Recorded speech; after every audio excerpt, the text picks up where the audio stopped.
গবেষকরা চাঁদের তুলনায় মঙ্গল গ্রহের প্রতি বাড়তি আগ্রহ দেখান কেন? মঙ্গল গ্রহ আসলে আমাদের প্রতিবেশী। পৃথিবীর তুলনায় আরও দূর থেকে সূর্যকে প্রদক্ষিণ করে চলেছে এই গ্রহ। সৌরজগতে পৃথিবী ছাড়া মঙ্গলই একমাত্র গ্রহ যেটি মানুষের বসবাসের যোগ্য।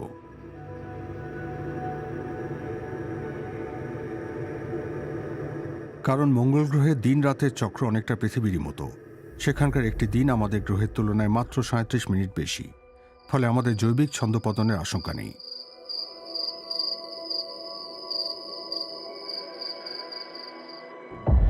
অন্যদিকে চাঁদে দিন ও রাত পৃথিবীর ১৪ দিনের সমান।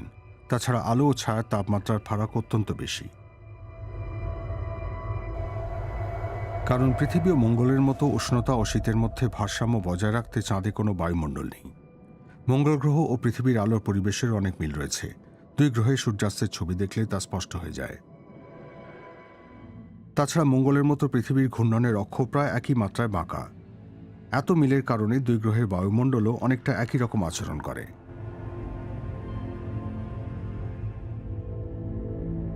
ফলে তুলনামূলক গ্রহ সংক্রান্ত গবেষণার ক্ষেত্রে মঙ্গল গ্রহের বায়ুমণ্ডল পৃথিবীর বায়ুমণ্ডলের মডেল হিসেবে বিবেচিত হয়। চাঁদের ক্ষেত্রে সেই সুযোগ নেই। পৃথিবীর আবরণ মূলত নাইট্রোজেন এবং অক্সিজেনে ভরা। সেটি সৌরজগতের একমাত্র গ্রহ যার পৃষ্ঠে তরল পানি দেখা যায়। ৩৫০ কোটি বছর আগে মঙ্গল গ্রহের বুকেও পানি ছিল। নদীর সেই অববাহিকা আজও স্পষ্ট চোখে পড়ে।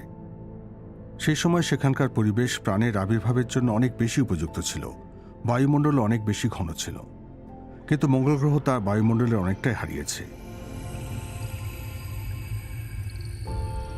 সূর্য থেকে লাগাতার কণার ঝড় মঙ্গল গ্রহের বায়ুমণ্ডলের উপরের অংশ নষ্ট করে দিচ্ছে। চৌম্বক ক্ষেত্র পৃথিবীর বায়ুমণ্ডলকে সেই সৌরঝড় থেকে সুরক্ষিত রাখে।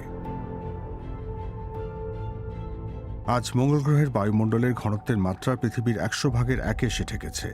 এককালের মনোরম পরিবেশ আজ শুকনো বরফের মরুভূমিতে রূপান্তরিত হয়েছে। লাল এই গ্রহে শুধু বরফ বা বাষ্প হিসেবে পানির অস্তিত্ব রয়েছে। দুই মেরু অঞ্চলে খোলা আকাশের নিচেই সেই বরফ দেখা যায়। মানুষের বসতির জন্য প্রয়োজনীয় সবচেয়ে গুরুত্বপূর্ণ সম্পদ মাটির নিচেই রয়েছে। ইউরোপের ট্রেস গ্যাস অরবিটার মঙ্গল গ্রহে পরীক্ষা চালিয়েছে। ২০২২ সালের শুরুতে সেই যান মঙ্গল গ্রহের গ্র্যান্ড ক্যানিয়ন হিসেবে পরিচিত ভালেস মারিনারিস এলাকার নিচে পানির বিশাল ভাণ্ডার আবিষ্কার করেছে। সিমুলেশন প্রক্রিয়ার মাধ্যমে একটা পরীক্ষা চালানো হচ্ছে।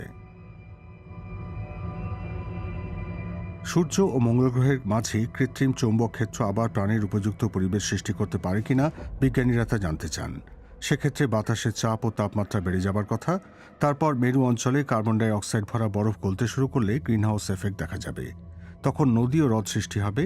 কাগজে কলমে এমনটা করা সম্ভব বটে। প্রিয় দর্শক, কেমন লাগলো আমাদের প্রতিবেদনটি? আপনার মন্তব্য বা কোনো প্রশ্ন থাকলে লিখুন নিচে মন্তব্যের ঘরে। আর আমাদের সঙ্গে থাকতে সাবস্ক্রাইব বাটনটি চাপুন।